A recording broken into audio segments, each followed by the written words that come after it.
մոտել կանգնած, մոնթե ետ կանգնած խոսում ենք։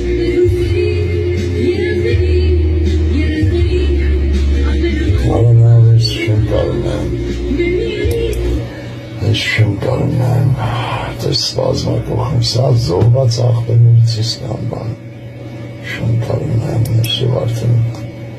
վիճակի շեմ, մուբարիզին է դնեմ, ոնց է չոքմ խելով գարի նման վիժը կդրում եմ, հետ էլ բոզի տղա ֆեյսբուկը կվագի որ, ոնց է 7 օր, սակայն մինչ օրս ձերբակալվածներ չկան։ Արմու լրատվականը հրապարակել էր, որ իր բացառիկ տեղեկությունների համաձայն իրավապահները պարզել են քրեական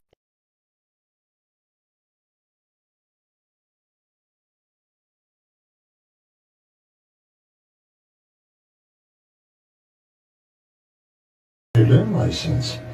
ինքը բդի լոտկի է, կեսի պալավին կենակես, են սենց էլ մի հատ բդի հավաքեմ ու այս տեներից ինքը Պետք է միանան իրար, ու որ սա չծարվեն, էլի,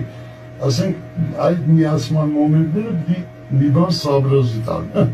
պայատարած են, սիրուն ուգորնիկներով, տղանիկներով սարքել են։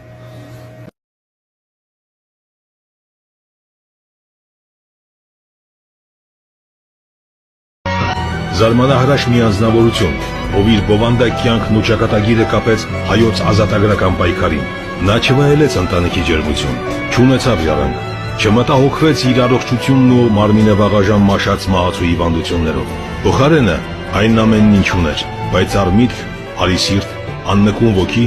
անմնացորդ նվիրաբերեց իր ժողովրդի ազատագրության զոհասեղանին։ Էլ ավելի սոսկալի էր վիճակը Պարսկաստանում, որտեղ պաշտոնական իշխանություններն ու քրդական աշիրետները բացեիբաց գործում էին ավազակային մեթոդներով։